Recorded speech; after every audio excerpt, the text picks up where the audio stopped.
And good morning, church family. Good morning. It's good to see you all here this morning.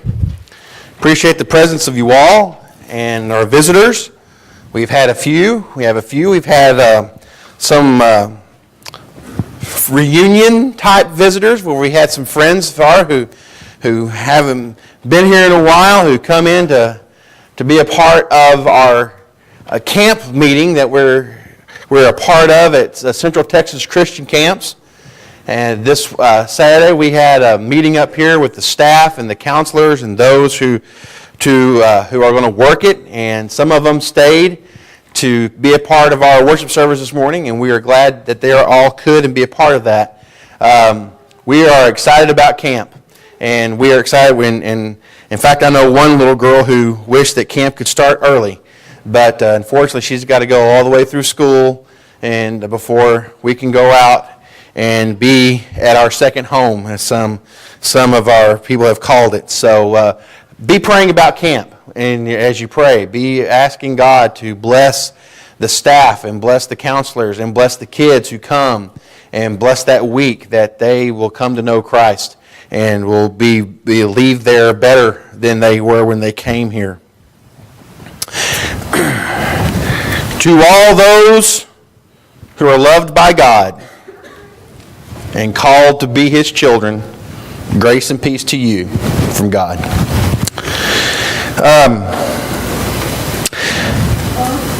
There's a movie that came out. It's come out recently. Well, it came out a while back, but now it's on it's on the satellite now, and you can watch it and download it. It's a sports movie. It's got Kevin Costner in it. It's called Game Day, and it's a movie about how the draft. It's called Draft Day. Excuse me, Draft Day, not Game Day. Draft Day. It's a movie about how the stress and the excitement and all the things that happen to a professional football team on the week of the draft, and the time and the day of the draft, and the time. And so Kevin Costner plays the manager of the Cleveland Browns, and they have the first draft pick, and there's these three very important players that could go first in the draft. And so, and anyone who follows sports and football knows about the excitement of who are they going to pick, and what kind of strategy will that help them do, and how much money is it going to cost them, and everything else. And so Kevin Costner starts out in the morning, and he wakes up and he comes downstairs and he's drinking his coffee, and of course he's got ESPN on, and they're talking about how the Cleveland Browns in this movie, how the Cleveland Browns are going to be able to pick. They have the first one. Who are they going to choose? They're going to go for the quarterback or a linebacker or a running back or whatever. So by the time breakfast is over, he gets a phone call from another team, the Seattle Seahawks. And the Seattle Seahawks want to offer a trade. And they say, we will give you so many draft picks and so many picks of this if you will let us have this. Well, if that draft pick, if they offer that trade, then that affects how he picks. And if they go with that trade, everyone knows that they're going to go with a certain player. Well, Kevin Costner decides to make the deal. And so by the time he leaves his house, he drives to work, and as he's driving to work, he gets a phone call from one of the players. You made a mistake. And Kevin Costner, how'd you know I did that? Well, I heard about it. He gets to the gas station, he gets another phone call. I can't believe you made that trade. And then by the time he gets to work, everybody is mad at him. In fact, his mother, the lady who plays his mother, calls him and says, "Why did you do that?" And Kevin says, "How did you know I did this trade?" And the mother says, "I read it. I saw it on Twitter." And he says, "Mom, you have a Twitter account?" And she says, "You don't?" Between a few minutes of making a decision, and by the time he got to his office, it was all over the news. It was all over the newspapers and social media. and everything else. As we continue in our lessons, our year lessons on a call to discipleship, today we're looking at another verse in the Bible that we should take, that's worth learning by heart. Scott read it this morning. Philippians chapter 3, verses 10 and 11. We're going to look at it again. Philippians 3, 10 and 11 says, I want to know Christ and the power of His resurrection and the fellowship of sharing in His suffering, becoming like Him in His death, and so somehow to attain the resurrection from the dead. You know, we are, and so really what we're going to look at this morning is we're going to answer this question. And if you want to call it my sermon title, that's fine. We can call it but what are we so concerned about? What do we get so caught up in? You know, I'm going to be performing a wedding in a couple of weeks. And I am I'm working with a young couple who I knew the young lady from back in Eastland. I knew about her. And she called me up and asked me to perform her wedding. And then she said, well, would you do our marriage counseling, our premarital counseling? And I said, yeah, sure. So we've been talking about some of the things, the ins and outs, and the things that couples are could really affect their marriage and how they can have a stronger marriage. And I gave them a phrase that pays. I told them this is the phrase, and anytime I ask you what's the phrase that pays, the phrase that pays when it comes to understanding what it means to have a successful marriage is this: defense wins ball games. What does that have to do with marriage? Well, it's very simple. The more you know about the things that are going to affect a marriage before you get married and start out, the less you have to worry about and fight about and understand. You can have a game plan for it. You can understand it better. What are we so concerned about? Young couple gets married. They're worried about, paying off their school loans, and they're worried about, this, that, and the other. And then you have children, and you worry about raising your kids. You get concerned about what kind of things they watch and what kind of things they go to do and the friends they hang out with and the boy or the girl that they decide to date. What are we so concerned about? We're going to get that promotion, or we're going to get that job, and we're going to be able to move, or am I going to be able to provide for my family with the income that I'm making? We can get so caught up and so concerned on a lot of things that, yes, are good, and yes, we need to have the time to sit down and think about and plan about. Because I'm not saying that you shouldn't worry about all that stuff. I'm saying you should be concerned about it and have a plan for it. Why? Because defense wins ball games. But it is true, though, that there are many things that we get so concerned about that it distracts us. I mean, let's face it, we are a very curious people.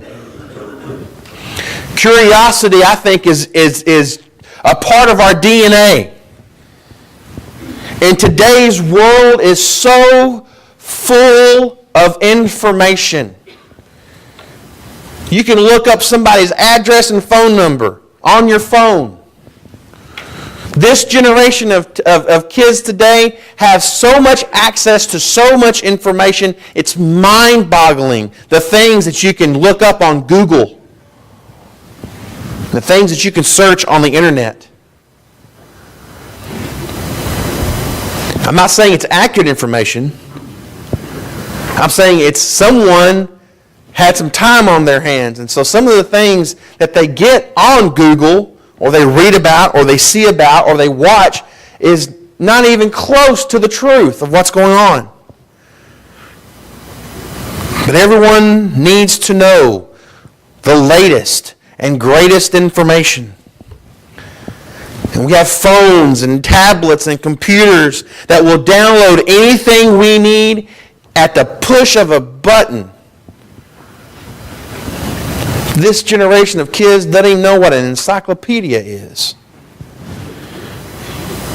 There's something about the human nature that we need to know as much as we can about everything. And we want it right now.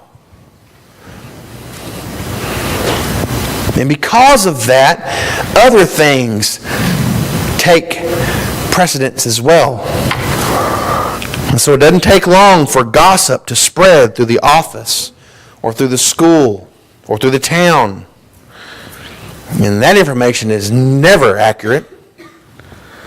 We become intrigued by the latest headlines and the juicy stories, the drastic and the dramatic events get thrown up right in our face 24 hours because now we're not satisfied with our news at 6 and 10. We got to have it 24 hours a day.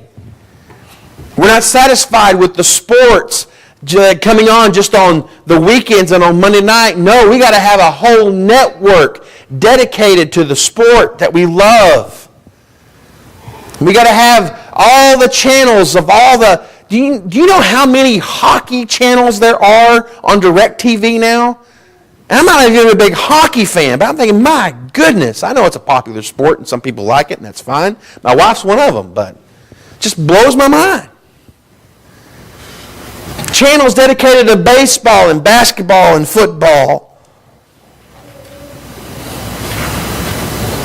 We want everything we can get our hands on so we can be on the cutting edge of information and the things that we're supposed to know. And if we're not careful, we can become so concerned with everything that this world is trying to literally shove down our throats that we forget. We forget about our faith. We forget about our love for Christ. 1 Corinthians chapter 3, verses 18 and 20 says, "Do not deceive yourself. If any one of you thinks he's wise by the standards of this age, he should become a fool so that he may become wise. For wisdom of this world is foolishness in God's sight. As it is written, he catches the wise in their craftiness. And again, it is written, the Lord knows the thoughts of the wise are futile." So we got to be careful about what we're curious about. We are a determined people. Paul wrote also in 1 Corinthians in the second chapter, 1 and 5, it says, Paul wrote, "When I came to you, brothers, I did not come with eloquence or superior wisdom as I proclaimed to you the testimony about God. For I resolved to know nothing while I was with you except Jesus Christ and Him crucified." That sounds strangely familiar, doesn't it? "I came to you in weakness, in fear, and much trembling. And my message and my preaching were not with wise and persuasive words, but with a demonstration of the Spirit's power, so that your faith might not rest on men's wisdom, but on God's power." Now I can really relate to Paul. I don't claim to have eloquent speech. I for sure don't have superior wisdom. Now, I too can become weak at times. I too have fears. And sometimes when I think about the position that I hold, I tremble. My knees actually shake. I don't have persuasive words. I still have to study a lot and take classes online. And when I was a young boy, I had a severe stuttering problem that I didn't want to talk at all.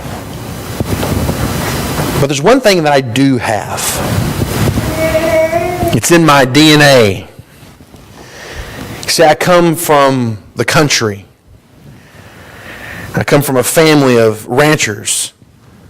I come from cowboy stock. So I come by it honestly. One thing I do have, and that's determination. So when Paul tells the church in Corinth that he is reminded to them that he was determined to know nothing but Christ and Him crucified. Nothing. And among the church, he wants the church to be the same way. He expects them to know Christ and crucified. I love that attitude, and I think that there are many Christians who would do well to have that same kind of mindset. To focus on knowing nothing but Jesus Christ and Him crucified. Because that is where the power comes from. That is where the gospel gets its strength. Jesus should be our center. See, Paul was not concerned with the drama and the arguments that sneak into church. Why are we doing this? Why are we having that? What's this stuff that I'm hearing about called change? Oh no, we can't have that. Why is Blan doing this and why is Blan doing that? Why are we not supporting so-and-so but supporting so-and-so? Paul could care less about the dramas and the arguments that come up when things come up in our family, in our body of believers. Paul was not concerned with the gossip that went around town and who was doing what with whom. Paul was concerned about one thing, and that was Jesus Christ. His goal was to teach Jesus Christ to anyone who wanted to listen, any place, any time, anywhere. In our verse that we've been focusing on in chapter 3, verse 10 of Philippians, it says, to know Christ is not to merely a factual knowledge. I mean, we've got kids right now who could probably tell you the life and times of Jesus Christ. I know Colton could. Colton's a smart boy. Colton could tell you about his birth and who all showed up. Colton would probably tell you what the first miracle was. Colton could probably tell you the different parables and the different things he did. Colton, I bet you, knows how many days he spent in the tomb. But I know for a fact Colton is a Christian. I watched him get baptized. And just like Colton and every one of us, knowing the life and times of Jesus Christ is not enough. To know Christ and the power of His rising is to really dig down deep. And if you're going to dig, you got to have the muscles and you got to have the shovel strength to dig down and discover the truth and discover what it means to know Christ. It includes the experience of the power of the resurrection. And we experience that when we take on Christ in baptism. When Paul writes about he wants to fellowship with His suffering. Those two words aren't normally used together. But yet Paul specifically writes it that way. And being like Him in His death. To know Christ means to say, I want to, I choose to, and I love Him enough that I'm going to do what He did. Because I know if I do what He did, and I believe that He did what He said He was going to do, then when my time comes and the Lord comes back for me, I will rise just like He did. To follow Him, to share in his suffering, to be like him in his death. Believers already share positionally in Christ's death and the resurrection. However, when Paul speaks of actually experiencing Christ's resurrections and the power and the suffering with him, for him, he even says to the point of death. That's how far I'm willing to know Jesus Christ. And then he writes in verse 11 how that word somehow, people want to think that it's a meaning of doubt. And Paul's saying, well, somehow I'll be with him in the end. No. Paul's not saying that. It's not a doubt or uncertainty, but Paul is in his humility, doesn't want to be too presumptuous. When Paul uses that word somehow, what he's saying is, he says, I don't know how it's going to happen, but I do believe it will happen. And I cannot explain it any other way. In other words, that's what faith is all about. Faith is not being able to describe something, but knowing and believing that it's going to happen, and if it happened once, it's going to happen again. That's what that somehow means. Paul's goal was to effectively spread the gospel, the truth, so that everyone can share in the glory of Christ Jesus. And he wanted to spread that word about the Lord's crucifixion and the Lord's resurrection. And so Paul worked hard to get involved with everything else that was going on that pertained to knowing and teaching about the church the right way, the one true church. If it involved that, Paul got busy. Anything else, Paul said, it's not worth my time. Anything else, Paul said, I'm going to do it if it is about the right way and the truth. Paul definitely proved himself as a worker. You can read about and study about all the missionary trips that he went on. You can read about and study about all the things and the experiences that happened to Paul. And every time something bad happened to him, he still remained faithful and determined. Nothing, not even being buried under a pile of rocks, would keep Paul from digging himself out and walking right back into the town that he was just thrown out of, just so everyone he knew would know the truth. So Paul's reputation speaks for itself. He was someone who loved Christ and wanted to share it with others. He was someone who wanted to share it with the love with his brothers and his sisters, to encourage those who were trying to do what's right in these churches that was surrounded by idol worship and just filthy living. So he encouraged those to keep on keeping on. Do you have the same mindset?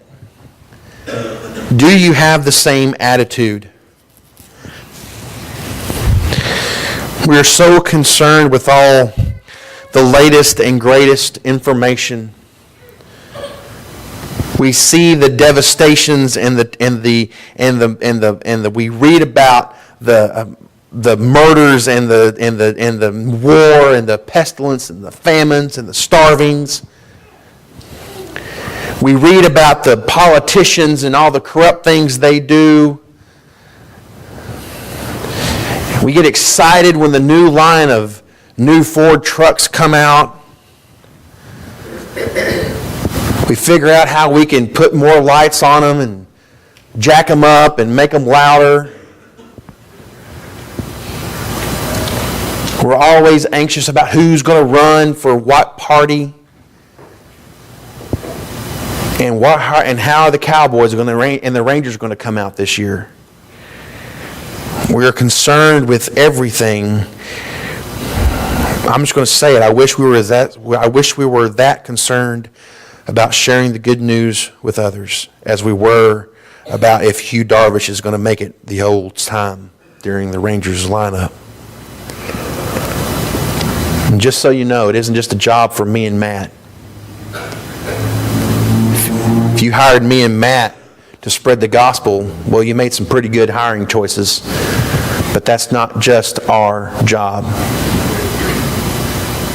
We are to spread the gospel, but we are also to inspire you to do the same.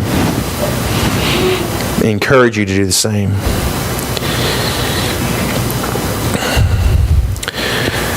We're concerned about so many things. We can get sidetracked. We are concerned about teaching other people. We are concerned about doing what's right in this church. We are concerned about how this church is going to grow and what it's going to take to grow. We are concerned about who's going to serve as our deacons. Let me encourage you today to also take a few moments, if you have the time, to see where your mindset is. Take a few moments this week to see if you are someone who can say that you are downright locking horn, getting dirty, hand-gripped, calloused, ornery, determined to know nothing except Christ and Him crucified. It is past time. It is past time to start making Jesus the reason for everything we do. It is past time to start thinking about the fact that we focus on Christ other than twice on Sunday and once on Wednesday. It is past time for us to start living the life where every day we see Jesus in us and others should see Jesus in us. We have come too far to hold back now. It is time. It is time to make that claim that Paul made. I want to know Christ and the power of His rising. Today, if someone here is subject to the invitation, or if we can help you in any other way, please come forward as we stand and as we sing.